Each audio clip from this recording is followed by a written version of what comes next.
सत्य वचन, अमर वचन, जीवित वचन, दिव्य वचन, सत्य वचन, अमर वचन, जीवित वचन। साई दा बामा बनी दा बामा बगरे रे सा नी रे सा नी रे सा नी रे सा नी रे सा। दिव्य वचन, सत्य वचन, अमर वचन, जीवित वचन, दिव्य वचन, दिव्य वचन।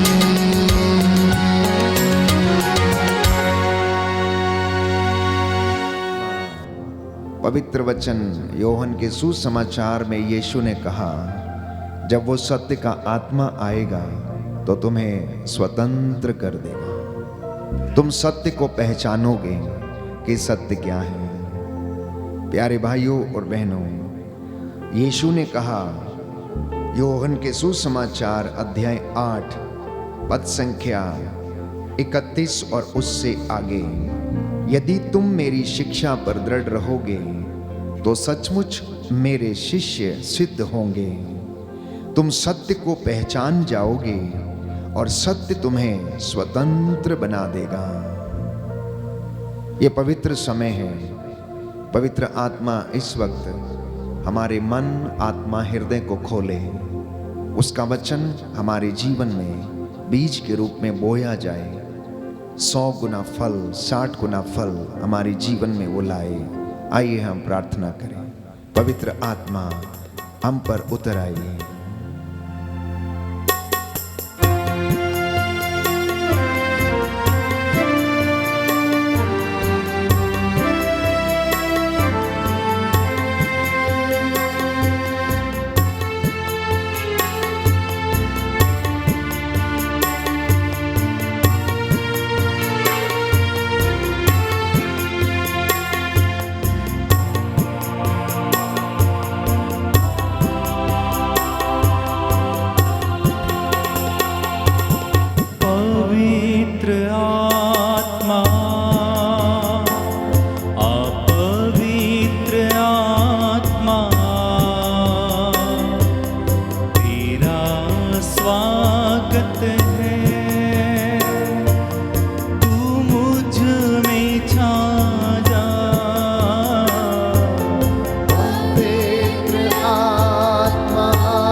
चरणों में शीश झुकाऊं।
प्रियजनों, प्रभु का सानिध्य इस वक्त आपके घरों में और इस पवित्र भवन में छाया हुआ है। महसूस करें, प्रभु की उपस्थिति को महसूस करें। वो पवित्र आत्मा आपके बीच में मंडरा रहा है। इसलिए प्रभु आज आप सभी को सांत्वना देना चाहता है। आज की इस वर्तमान परिस्थिति में हर एक व्यक्ति कष्ट से, दुख से होकर गुजर रहा है। हर परिवार में, हर जीवन में, हर किसी व्यक्ति के जीवन में, चाहे व्यक्तिगत हो या सामाजिक हो या पारिवारिक हो या प्रोफेशनल लाइफ हो, कुछ ना कुछ चिंता, दुख, कष्ट, आर्थिक तंगी अवश्य है। इंसान इतना परिश्रम करने के बाद भी शांति प्राप्त नहीं कर पा रहा है। इतनी कमाई करने के बाद भी वो कुछ बचा नहीं पा रहा है। इतनी मेहनत करने के बावजूद संध्या समय उसे अपने पलंग पर, शैया पर नींद नसीब नहीं होती है। अधिकांशतः मनुष्य के दिन दुख और कष्ट में गुजरते हैं। प्यारे भाइयों और बहनों, पवित्र वचन हमें बताता है कि मनुष्य दुख के लिए जन्म लेता है। जिंदगी भर वो मेहनत करता, अपने पसीने की कमाई खाता है। इस संदर्भ में संत पौलुस आज उन लोगों को और हम सभी को याद दिलाना चाहता है कि दुखों में महिमा छाई है, इसलिए आप लोग संघर्ष में दृढ़ बने रहें, प्रार्थना में लवलीन रहें, धैर्य रखें। मैं ये नहीं कहता कि यदि आप प्रार्थना करेंगे तो प्यारे भाइयों और बहनों आपकी परिस्थिति बदल जाएगी। अवश्य बदलेगी, लेकिन उससे पहले प्रार्थना करने से आप जरूर बदल जाएंगे। और यदि आप बदलेंगे तो आपकी परिस्थिति, आपकी सिचुएशन अवश्य बदलेगी। इसलिए जब परेशानियां, कष्ट और दुख और निराशा, आर्थिक तंगी हमारी जिंदगी में आती है और हम संघर्ष करने लगते और उससे जूझने लगते हैं, तो उस समय प्रभु का वचन हमें याद दिलाता है कि आप हिम्मत नहीं हारना। सुंदर वचन इस वक्त प्रभु ने हमें दिया। फिलिपियों के पत्र अध्याय 1 पद संख्या 27 और उससे आगे। आप लोग एक बात का ध्यान रखें, आपका आचरण मसीह के सुसमाचार के योग्य हो।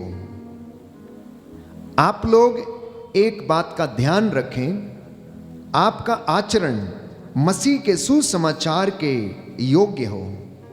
इस तरह मैं चाहे आकर आपसे मिलूं, चाहे दूर रहकर आपके विषय में सुनूं, मुझे यही मालूम हो कि आप एक प्राण होकर अटल बने हुए हैं, एक हृदय होकर सुसमाचार में विश्वास के लिए प्रयत्नशील हैं और अपने विरोधियों से तनिक भी नहीं डरते। आपकी यह दृढ़ता ईश्वर का वरदान और वह विरोधियों के लिए विनाश का, किंतु आपके लिए यह मुक्ति का संकेत है। आप लोगों को न केवल मसीह में विश्वास करने का, बल्कि उनके कारण दुख भोगने का भी वरदान मिला है।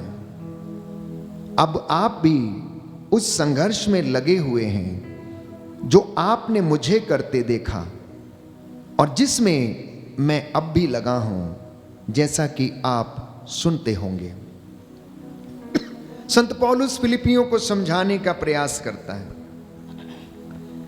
जब वह प्रभु का सुसमाचार सुनाने, वचन की घोषणा करने और गवाही देने के लिए फिलिपियों के बीच में जाता है, तो उनकी हौसला अफजाई करता है, उन्हें ढारस देता है और उनसे यही अनुरोध करता है कि आपका आचरण मसीह के सुसमाचार के योग्य हो।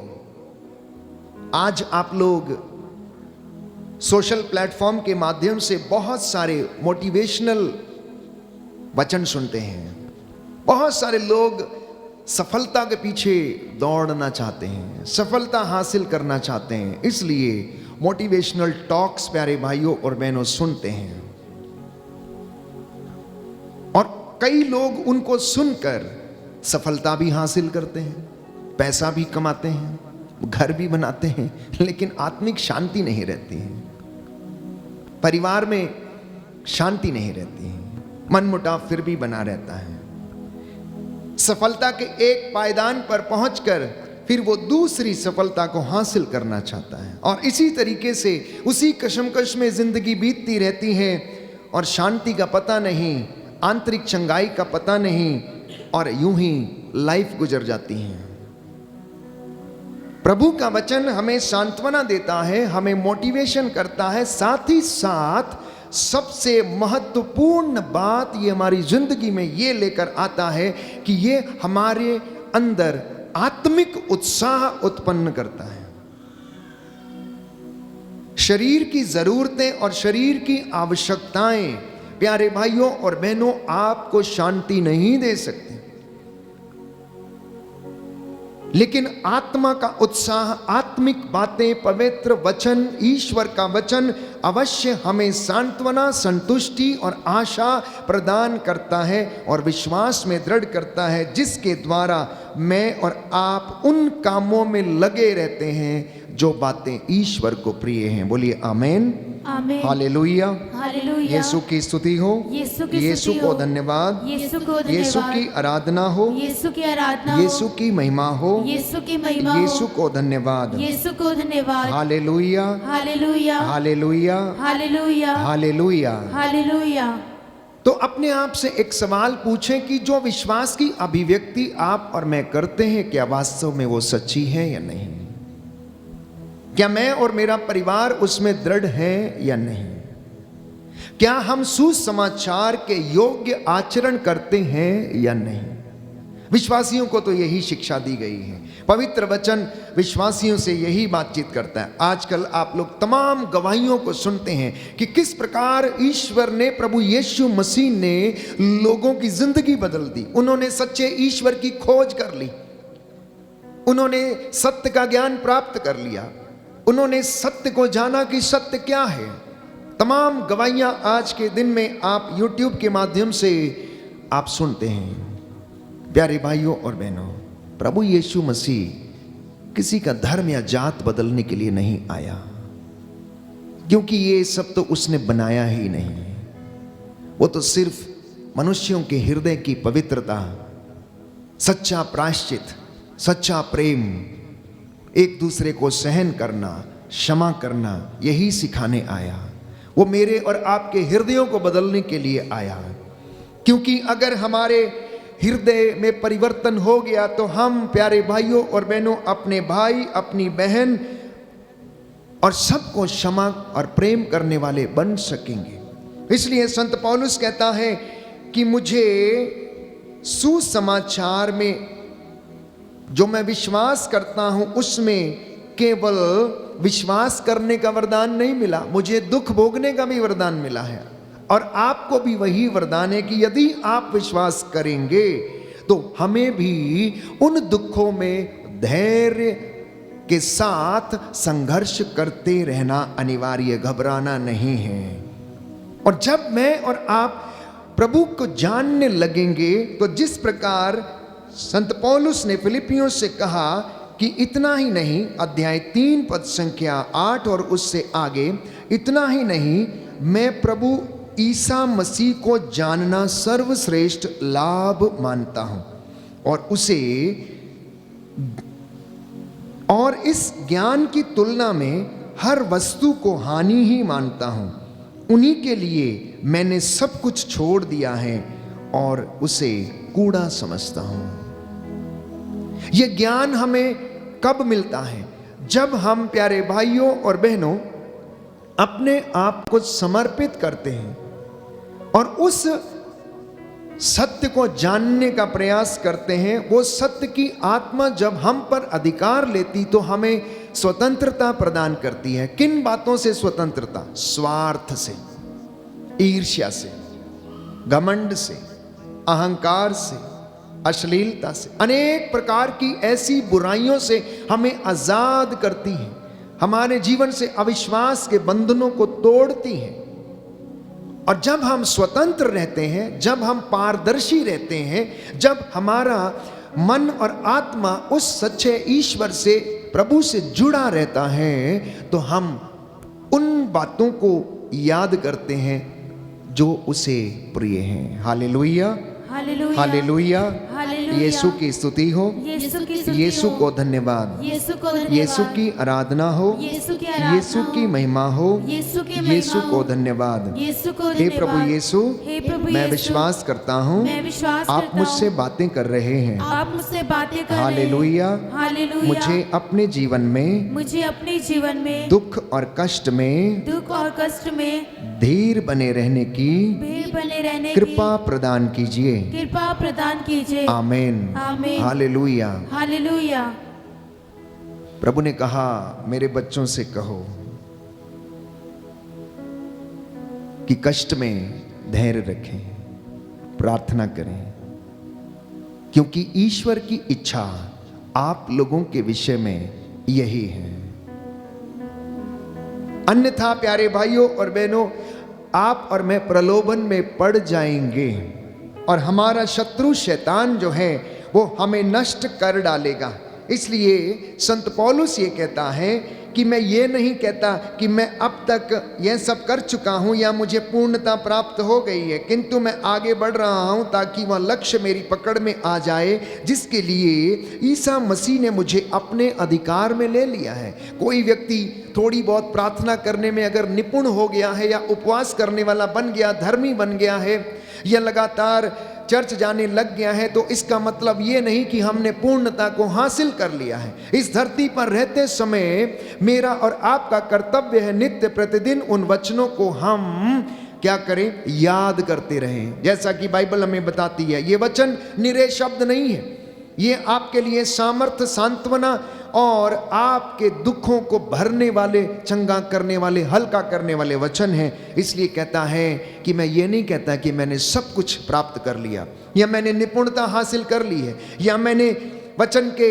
ज्ञान का पांडित्य हासिल कर लिया या मैं सब कुछ जानने लगा हूं, पहचान गया हूं। नहीं, कहता है नहीं, मैं डरते कांपते हुए अपनी मुक्ति के प्रयास में लगा रहता हूं। जब तक हम इस धरती पर जीवित रहते हैं, एक विश्वासी की जो प्रार्थना है प्यारे भाइयों और बहनों कि आप उसकी महिमा करें और आपके जीवन में और घर में ईश्वर की महिमा होती रहे। Hallelujah, hallelujah, hallelujah, hallelujah, hallelujah, hallelujah, hallelujah. Hallelujah. हे प्रभु यीशु, हे प्रभु यीशु, मैं विश्वास करता हूँ मैं विश्वास करता हूँ आप मेरे जीवन में आप मेरे जीवन मेरी में सहायता करते हैं। मेरी सहायता करते हैं। हालेलुया। हालेलुया। रोजाना लगभग कई फोन कॉल्स आते हैं जीवन में चिंताओं को लेकर, निराशा को लेकर, असफलता को लेकर, परेशानियों को लेकर। हर व्यक्ति चंगाई चाहता है, हर व्यक्ति अभिषेक चाहता है, हर व्यक्ति सफलता चाहता है, हर व्यक्ति नौकरी चाहता है, हर व्यक्ति संसार के सब कामों में सफलता प्राप्त करना चाहता है। अधिकांशतः लोग सफलता को प्यारे भाइयों और बहनों आंकड़ों में, नौकरी में, मकान में देखने की कोशिश करते हैं, लेकिन कोई व्यक्ति आत्मिक उन्नति और सफलता नहीं चाहता है, त्याग करना नहीं चाहता है, कष्ट सहन करना नहीं चाहता है। जब तक इस शरीर को हम कष्ट नहीं देंगे, आत्मा तब तक स्ट्रांग नहीं बनेगा। आप बड़े बड़े खिलाड़ियों को देखते हैं, रिंग में रेसलर्स को देखते हैं, जिम्नास्ट को देखते हैं, जो बड़े बड़े स्विमर्स हैं उनको देखते हैं, जो बड़े बड़े करतब दिखाते हैं या फिर सर्कस में बहुत सारे करतब दिखाते हैं। प्यारे भाइयों और बहनों, आप उनको देखते हैं। यदि उनके जीवन की किताब को आप पढ़ें तो बचपन से लेकर अपनी पूरी जवानी तक वो लोग अपने आप को वो करतब दिखाने के लिए तैयार करते हैं। मास्टर रिंग में उतरने के लिए वो खिलाड़ी अपने आप को तैयार करता है। तो क्या मैं और आप जो स्वर्ग की राह पर चल रहे हैं, जो अभिषेक और मसा चाहते हैं, जो सफलता चाहते हैं, तो क्या मुझे और आपको ईश्वर से परामर्श नहीं लेना चाहिए? क्या उसकी बातों को मनन चिंतन नहीं करना चाहिए? मैं आपसे कई मर्तबा कह चुका हूं, किताबी ज्ञान प्यारे भाइयों और बहनों आपको पैसा कमाना सिखाता है, लेकिन ईश्वरीय ज्ञान और ये पवित्र शास्त्र उस धन का इस्तेमाल करना हमें सिखाता है, सच्चाई के रास्ते पर चलना सिखाता है।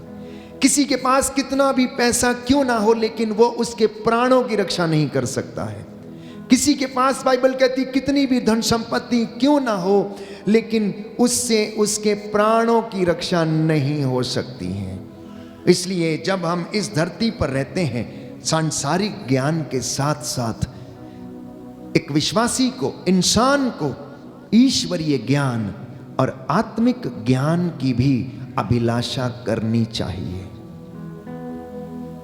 और यह ज्ञान जब आप प्राप्त करते हैं तो आपके जीवन में सुख, शांति, संतुष्टि आप अनुभव करेंगे। इसलिए संत पौलुस लिखता है कि हम इन बातों को किस तरह से कर सकते हैं। लिखा है, मैं आपसे बार बार कह चुका हूं, अब रोते हुए यह कहता हूं, बहुत से लोग ऐसा आचरण करते हैं कि मसीह के क्रूस के शत्रु बन जाते हैं और उनका सर्वनाश निश्चित है। वे भोजन को अपना ईश्वर बना लेते और ऐसी बातों पर गर्व करते हैं जिन पर लज्जा करनी चाहिए। उनका मन संसार की चीजों में लगा हुआ है। हमारा स्वदेश तो स्वर्ग है और हम स्वर्ग से आने वाले मुक्तिदाता प्रभु ईसा मसीह की राह देखते रहते हैं। वह जिस सामर्थ्य द्वारा सब कुछ अपने अधीन कर सकते हैं, उसी के द्वारा वह हमारे तुच्छ शरीर का रूपांतरण करेंगे और उसे अपने महिमामय शरीर के अनुरूप बना देंगे। इसलिए आज प्रभु यीशु इस वचन के माध्यम से हमसे अनुरोध करता है कि तुम मेरी शिक्षा में दृढ़ बने रहो, पहली बात। दूसरी बात, सुसमाचार के योग्य आचरण करो। तीसरी बात कि आप अपने दैनिक जीवन में जो संघर्ष करते हैं, विश्वास के साथ उसमें दृढ़ बने रहें। चौथी बात कि आप लोग मसीह के क्रूस के शत्रु ना बन जाएं, बल्कि आप प्रसन्न रहें। फिलिपियों का पत्र अध्याय 3 पद संख्या 18 से मैंने आपके लिए यह वचन पढ़ा। फिलिपियों का पत्र अध्याय 3 पद संख्या 18, अध्याय 4 पद संख्या 4 में वो लिखता है, प्रभु आपसे इस वचन के माध्यम से ये अनुरोध करता है कि आप लोग प्रभु में हर समय प्रसन्न रहें। मैं फिर कहता हूं कि प्रसन्न रहें। हालेलुया। हालेलुया। दाहिना हाथ उठाकर वचन दोहराएं, हालेलुया। हालेलुया। प्रभु का वचन कहता है, प्रभु का वचन कहता है, आप लोग प्रभु में आप लोग प्रभु हर में समय प्रसन्न रहें। हर समय प्रसन्न मैं रहें। फिर कहता हूं, मैं फिर कहता हूँ, प्रसन्न रहें। प्रसन्न रहे। सब लोग आपकी सौम्यता जान जाएं, सब लोग आपकी सौम्यता जान जाएं। किसी बात की चिंता न करें, किसी बात की चिंता ना करें। हर जरूरत में प्रार्थना करें हर जरूरत में प्रार्थना और करें। विनय तथा धन्यवाद के साथ और विनय तथा धन्यवाद के ईश्वर साथ के सामने ईश्वर के अपने सामने निवेदन प्रस्तुत करें। अपने निवेदन प्रस्तुत करें। हालेलुया। हालेलुया। और ईश्वर की शांति और ईश्वर की जो शांति हमारी समझ से परे है, जो हमारी समझ के परे है, आपके हृदयों आपके हृदयों और विचारों को और विचारों को ईसा मसीह में ईसा मसीह सुरक्षित रखेगी। में सुरक्षित रखेगी। आमीन। आमीन। हालेलुया। हालेलुया। तो ये जीवन मंत्र है सुखी रहने का, शांत रहने का, प्रसन्न रहने का, कि आप लोग हर समय प्रभु में प्रसन्न रहें। लोग प्रसन्न रहने की कोशिश करते हैं, एंटरटेनमेंट में, टीवी में, पार्टीज में, पिकनिक में। बच्चे आजकल प्रसन्न रहने की कोशिश करते हैं वीडियो गेम में, और सोचते हैं बड़ी खुशी मिल गई। थोड़े दिन के बाद चश्मे लग जाते हैं, थोड़े दिन के बाद दिमाग विकृत हो जाता है, किसी गलत संगति में पड़ जाते हैं, उसमें खुशी उसमें खोज रहे हैं। कुछ लोग नशे में खुशी खोजने की कोशिश करते हैं, कुछ लोग बार में जाने की, कुछ लोग गलत रिश्तों में शांति को खोजने की कोशिश करते हैं। स्पष्ट करता है वचन, संत पौलुस कहता है प्रभु में प्रसन्न रहना है।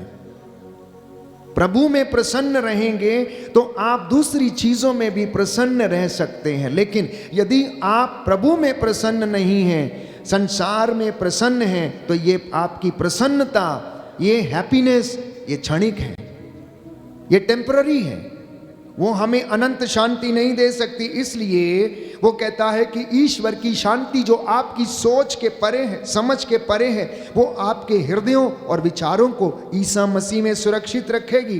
अंत में कहता है, मैं ये कहता हूं, जो कुछ सच है, जो कुछ आदरणीय है, जो कुछ न्याय संगत है या निर्दोष है, जो कुछ प्रीतिकर है, मनोहर है, जो कुछ उत्तम है, प्रशंसनीय है, आप लोग ऐसी बातों पर मनन चिंतन किया करें। दाम्पत्य जीवन में, पारिवारिक जीवन में, बच्चों के साथ जब उठते बैठते हैं, तो माता पिता जरा आप सोचिए कि आप किस तरीके की बातें करते हैं। आप अपने परिवार में किस तरीके की नकारात्मक बातें करते हैं, लड़ाई झगड़े, मन मुटाव, आपस में किन सारी बातों को आप घर में लाते हैं। जैसा व्यवहार घर में आप करेंगे, वैसा ही परिवेश हो जाएगा।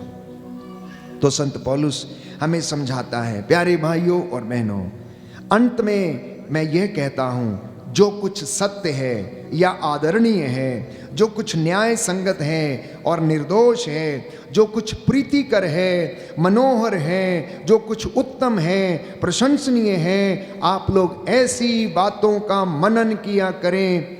आप लोगों ने मुझसे जो सीखा और ग्रहण किया है और सुना है और मुझ में देखा, उसके अनुसार आचरण करें, और शांति का ईश्वर आप लोगों के साथ रहेगा। बोलिए आमेन। आमेन। दाहिना हाथ उठाकर वचन दोहराएंगे, याद करेंगे हालेलुया।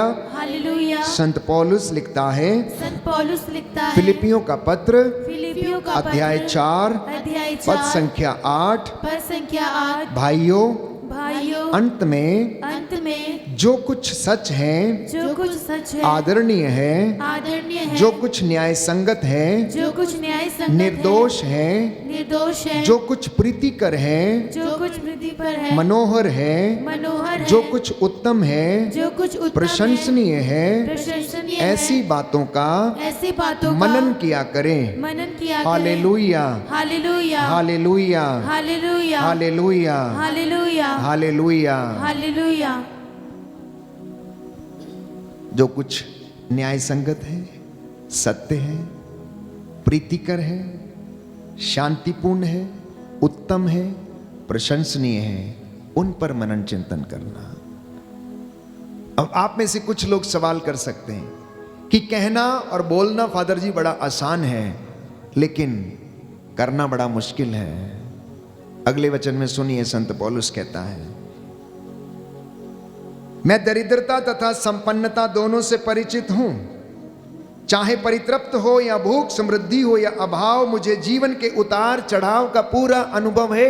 इसलिए मैं आप लोगों से यह कह रहा हूं, मैं खोखली बातें या खोखले तर्क नहीं दे रहा हूं। कहता है, मैं जिंदगी के उतार चढ़ाव से सबसे परिचित हूं। मुझे जीवन के उतार चढ़ाव का पूरा अनुभव है। जो मुझे बल प्रदान करता है, मैं उनकी सहायता से सब कुछ कर सकता हूं। यदि आप में से कुछ लोग इस बात को लेकर शक करते हैं कि ये तो ऐसी ही बातें हैं, इनसे क्या फर्क पड़ता है, हमारा जीवन सुधरने वाला नहीं है, हम तो नहीं सुधरेंगे, अगर आप लोग ऐसा सोचते हैं और इस वचन पर विश्वास नहीं करते हैं, तो आप धोखे में हैं। क्योंकि संत पौलुस ये कहता है कि मैं दरिद्रता और संपन्नता अर्थात गरीबी और धन संपत्ति सबसे मैं परिचित हूँ। जीवन के दुख कष्ट उतार चढ़ाव सब कुछ जानता हूँ, और इसीलिए मैं आपको ये लिख रहा हूँ।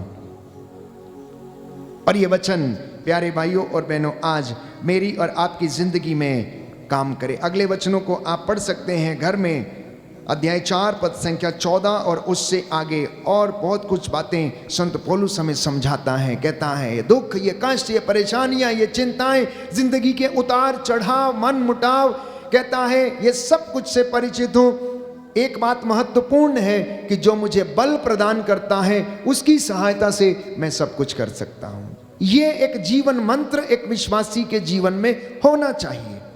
पति पत्नी के जीवन में, माता पिता के जीवन में, भाई बहनों की जिंदगी में, बच्चों की जिंदगी में यदि आप सफलता पाना चाहते हैं, ज्ञान हासिल करना चाहते हैं, तो इसलिए सत्य की खोज में रहें, सत्य बोलें।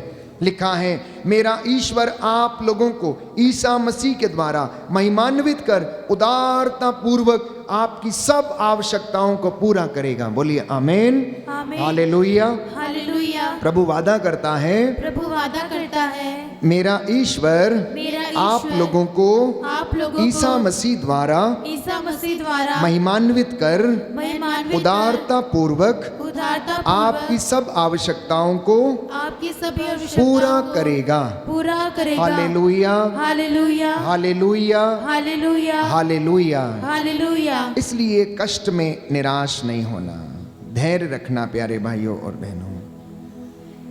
जिंदगी में, परिवारों में मनमुटाव, उतार चढ़ाव, असफलता और सफलता, ये सब चीज आती जाती रहती हैं। वर्तमान में जीने का प्रयास करना, संत पौलुस प्यारे भाई और बहनों हमें समझाने का प्रयास करता है। यीशु ने कहा आज की मुसीबत आज के लिए काफी है। पवित्र वचन कहता है पिछला सब कुछ भुलाना, देखो मैं तुम्हारी जिंदगी में एक नया काम शुरू करने जा रहा हूं और वो हो चुका है। प्रभु का वचन हमें स्वतंत्रता प्रदान करता है। याकूब का ग्रंथ अध्याय 1 पद संख्या 25 में हम पढ़ते हैं कि जो व्यक्ति संहिता पर चलता है, जो पूर्ण है और हमें स्वतंत्रता प्रदान, वो वचन हमें स्वतंत्रता प्रदान करता है। अगले वचन में लिखा है, पद संख्या 12 में लिखा है, धन्य है वह जो विपत्ति में दृढ़ बना रहता है, हिम्मत नहीं हारता है, हिम्मत नहीं हारता है। क्योंकि जो व्यक्ति हिम्मत हार जाता है उसके जीवन में निराशा उत्पन्न हो जाती है। हम प्रार्थना करेंगे कि वो प्रभु ईसा मसीह अदृश्य और अदृश्य ईश्वर के प्रतिरूप तथा समस्त सृष्टि के जो पहलौठे हैं हमारा मार्गदर्शन करें, हमें आशीष प्रदान करें, दुख कष्टों में हमें आशीष प्रदान करें। क्योंकि पवित्र वचन हमसे वादा करता है कि तुम्हारा कोई अनिष्ट नहीं होगा, महामारी तुम्हारे घर के निकट नहीं आएगी। वो अपने दूतों को आदेश देगा कि वो तुम्हें अपने हाथों पर उठा लें, जिससे कि गिरने पर तुम्हारे पैरों को पत्थर से चोट ना लगे। बोलिए आमीन, हालेलुया, हालेलुया। हे प्रभु यीशु, हे प्रभु यीशु, मैं इस वचन को अपने जीवन में ग्रहण करता हूँ। ग्रहण करता हूँ। Hallelujah, hallelujah, hallelujah, hallelujah. तो क्या आप विश्वास करते हैं कि प्रभु हमें बल प्रदान करता है या नहीं? करते हैं या नहीं? हाँ या ना बोलिए। क्या आप अपने कष्टों में, दुखों में, अपने विश्वास में दृढ़ बने रहने को तैयार हैं? बोलिए हाँ या ना। यदि आप तैयार हैं तो प्रभु भी आपको ब्लेस करने को तैयार खड़ा है। पापा अपने बेटे से कहता है, बेटी से कहता है 90% लाओगे तो तुम्हें ये दे दूंगा। प्रभु भी ऐसा ही है। तू मेरी बातों को सुन, उन पर चल, मेरी शिक्षा में दृढ़ बना रहे, अनंत जीवन पाएगा, तेरी आत्मा को जीवन मिलेगा। अगर एक बाप अपने बेटे से या बेटी से ऐसी इच्छा करता है और ईश्वर हमसे वो इच्छा करता है तो इसमें कौन सी बुरी बात है? वो आपकी भलाई के लिए है। यदि एक साधारण सांसारिक माता पिता अपने बेटे को मारते पीटते हैं, छड़ी लगाते हैं, अगर वो पढ़ता नहीं है या मोबाइल ज़्यादा देखता है उसकी पिटाई करते हैं, तो क्या ईश्वर हमारी पिटाई नहीं कर सकता? हमारी पिटाई भी करता है। आपको 1 नंबर से फेल कर देगा, वो आपका वीजा लगने नहीं देगा, आपको यात्रा कैंसिल करेगा, जहां आपका अनिष्ट होगा वहां पर आपका कैंसिल करेगा प्यारे भाइयों और बहनों। फिर हमें मनन चिंतन करने की आवश्यकता है कि कहाँ हम गलत हैं, हम कहाँ इन बातों पर दूर चले गए हैं। प्यारे भाइयों और बहनों, जिस तरह से साधारण माता पिता अपने बच्चों को डांटते डपटते हैं और उन्हें सत्य के राह पर, अच्छी राह पर लाने का प्रयास करते हैं, परमेश्वर भी हमारी जिंदगी में दुख के द्वारा, दुख की भट्टी में जब हमें तपाता है, कष्ट से होकर हमें गुजरने देता है, तो मेरी और आपकी उन्नति, सफलता और शांति के लिए वो ऐसा करता है। पवित्र वचन हमें कहता है कि माता पिता के कर्तव्य ये हैं कि अपने बेटे को छड़ी लगाएं। छड़ी लगाने से मरेगा नहीं, परंतु उसकी आत्मा को जीवन मिलेगा। अगर वो अनुशासन सीख जाएगा तो वो अनुशासन उसकी जिंदगी में काम आएगा और उसकी आत्मा को जीवन मिलेगा। और प्यारे भाइयों और बहनों, अय्यूब के ग्रंथ में परमेश्वर अय्यूब से ये कहता है, जब उसकी जिंदगी में कष्ट आया, परेशानी आई, सब कुछ लुट गया, बैल, गधे, घोड़े, खच्चर, ऊंट सब मर गए, उसके पशु सब मर गए, उसके जितने मजदूर थे सब मर गए, सब कुछ समाप्त हो गया, तो परमेश्वर अय्यूब से कहता, अध्याय 8 पद संख्या 7 में, तुम्हारा भविष्य इतना उज्जवल होगा कि तुम्हारी पिछली दशा बहुत साधारण लगेगी। ये वचन है आज उनके लिए जिनको लगता है कि हमने सब कुछ खो दिया है, हमारा सब कुछ बर्बाद हो गया, अब कोई रास्ता नहीं दिखता, अब कोई निर्णय नहीं लिया जाता, अब कष्ट ही कष्ट है, अब अंधेरी घाटी से होकर गुजरना है। प्यारे भाइयों और बहनों, बाइबल कहती तो मुझ में विश्वास कर, तेरा कोई अनिष्ट नहीं होगा। तेरी पिछली दशा तुझे इतनी, प्यारे भाइयों, इतनी ऐसी लगेगी, बहुत साधारण लगेगी। क्यों? क्योंकि तेरा भविष्य उज्जवल होने जा रहा है। तेरी हर एक परिस्थिति में परमेश्वर तुझे आशीर्वाद देने के लिए जा रहा है। और अय्यूब कहता है कि मैं जानता हूं कि मेरा रक्षक जीवित है, इसलिए वो तुम्हारे होठों को आनंद से भर देगा। तुम्हारे होठ आनंद के गीत गाएंगे यदि हम उसमें रहेंगे। तो संत पौलुस फिर से हमें पवित्र वचन हमें याद दिलाता, प्रकाशना ग्रंथ अध्याय 2 पद संख्या 10 में, कि जो कष्ट आपको भोगना है उससे आप मत डरना, उससे आप मत डरना। शैतान तुम्हारी परीक्षा लेने के लिए तुम लोगों को कुछ दिनों के लिए कैद में डाल देगा और तुम लोग 10 दिनों तक वहां पर पड़े रहोगे। तुम मृत्यु तक ईमानदार बने रहो और मैं तुम्हें जीवन का मुकुट प्रदान करूंगा। बोलिए आमीन, आमीन, हालेलुया, हालेलुया, हालेलुया। हालेलुया। आप सोचेंगे और पूछेंगे, प्रभु मेरे जीवन में कष्ट क्यों, मेरे जीवन में दुख क्यों है, आखिर तूने मुझे ऐसा क्यों छोड़ दिया, ऐसा मेरी जिंदगी में आने क्यों दिया?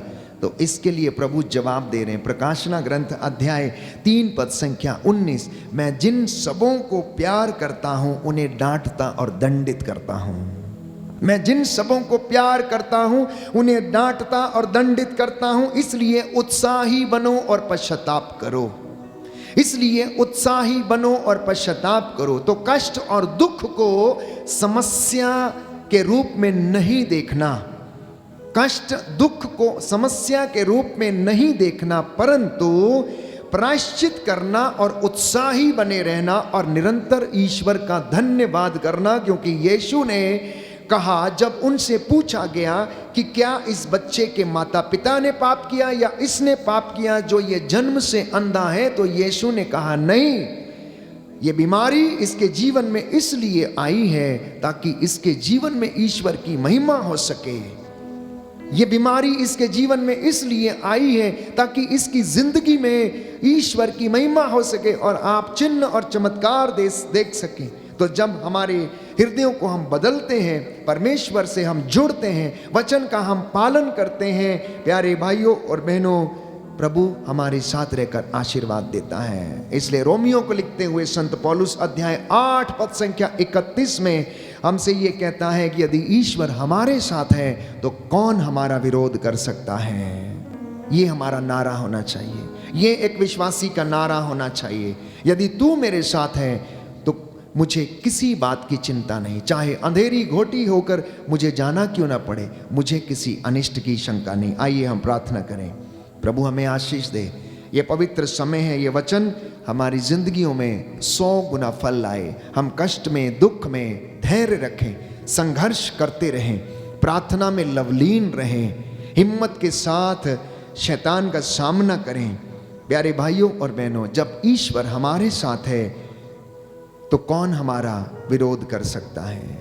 प्रभु का वचन कहता, तुम्हारा भविष्य उज्जवल होगा, महामारी तुम्हारे घर के निकट नहीं आएगी, तुम्हारी पिछली दशा तुम्हें बहुत साधारण लगेगी। इसलिए आज पुराना छोड़कर, बीता हुआ छोड़कर हम प्रभु के साथ एक हो जाएं, प्रार्थना करें। प्रभु हमें आशीर्वाद प्रदान करें।